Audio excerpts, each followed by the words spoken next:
निगरान वज़ीर दाखिला सरफराज बुगटी ने कहा है कि बलूचिस्तान में BLA, BLF, UPA, BRA और लश्कर बलूचिस्तान जैसी कालेदम दहशतगर्द तंजीमें डेथ स्क्वाड्स चला रही हैं। सेनेट इजलास से खिताब करते हुए उन्होंने कहा कि इन दहशतगर्द तंजीमों ने 5000 से ज्यादा आम शहरियों को कत्ल किया है। सेनेटर रजा रब्बानी की जानिब से उठाए गए एक सवाल के जवाब में उन्होंने कहा कि सब जानते हैं कि इन तंजीमों की सरपरस्ती कौन करता है। इन कालेदम दहशतगर्द तंजीमों ने सिक्योरिटी फोर्सेस के अलावा असातिज़ा, डॉक्टर्स, आम शहरियों, पंजाबियों, नाइयों, धोबियों को कत्ल किया गया। सदियों से आबाद लोगों को नकल मकानी पर मजबूर किया गया। निगरान वज़ीर दाखिला ने कहा कि इन डेथ स्क्वाड्स के खिलाफ सिक्योरिटी फोर्सेस ऑपरेशन करती रहती हैं। अगर सेनेटर रजा रब्बानी का इशारा किसी ऐसे स्क्वाड की तरफ है जिसे रियासत की तरफ से कोई सहूलत हासिल है, तो मैं समझता हूँ कि ये मुनासिब बात नहीं है। इस हवाले से हमारा आइन बड़ा वाज़ेह है कि कोई प्राइवेट लश्कर नहीं रख सकता।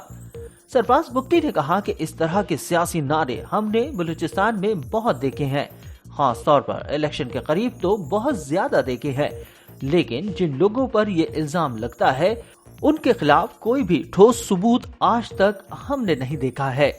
लास्ट डेथ स्क्वाड्स की बात की ऑनरेबल सेनेटर रजा रब्बानी साहब ने।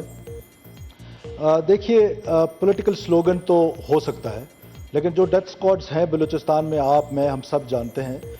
BLA है, BLF है, UBA है, BRA है और फिर लश्कर बलूचिस्तान है।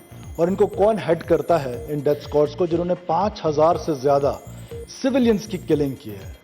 जो सिक्योरिटी फोर्सेस की है उनको तो छोड़ें, जो उन्होंने सिविलियंस की किलिंग की है, जो पंजाबी की वहाँ पर नाई धोबियों की किलिंग्स हुई हैं, जो टीचर्स को मारा गया है, जो डॉक्टर्स को शहीद किया गया है। फिर एक मैस माइग्रेशन 2009 ऑनवर्ड हमने देखी है, जो क्वेटा शहर में जो सदियों से लोग आबाद थे, जो 100 साल से आबाद थे, जिनको कभी पंजाबी सेटलर्स का नाम दिया गया, उनको जिस बेदर्दी के साथ वहाँ नकल मकानी करना पड़ा, कितने प्रोफेसर्स मारे गए, कितने टीचर्स मारे गए।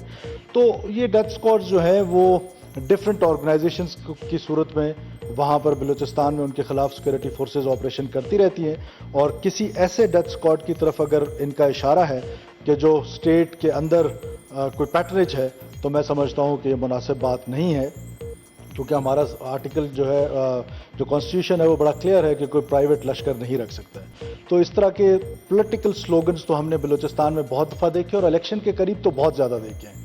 लेकिन जिन लोगों पर ये इल्ज़ाम लगता है उसकी कोई सॉलिड एविडेंसेस आज तक कहीं भी सामने नहीं रहेगी। ज़ाहिर है, ट्राइबल सोसाइटी है, कत्लो गारत होता है तो लोग एक दूसरे से बदले ज़रूर लेते हैं, जिसको डिस्करेज करना चाहिए, जिसकी कोई जस्टिफिकेशन नहीं है। स्टेट को अपना रोल प्ले करना चाहिए, लेकिन अनफॉर्चुनेटली स्टेट का जो फैब्रिक है, जो स्टेट की वहाँ पर प्रेजेंस है, वो उस तरीके से अपनी रेट एस्टैब्लिश पिछले कई सालों से नहीं कर सकी है और उन ट्राइबल सोसाइटीज़ में लोग अपने बदले खुद लेते हैं। उनका कहना था कि पुरअमन एहतजाज करना, धरना देना सबका आईनी हक है। हम इनके हक को चैलेंज नहीं करेंगे, लेकिन एहतजाज से कबल इजाजत लेनी चाहिए।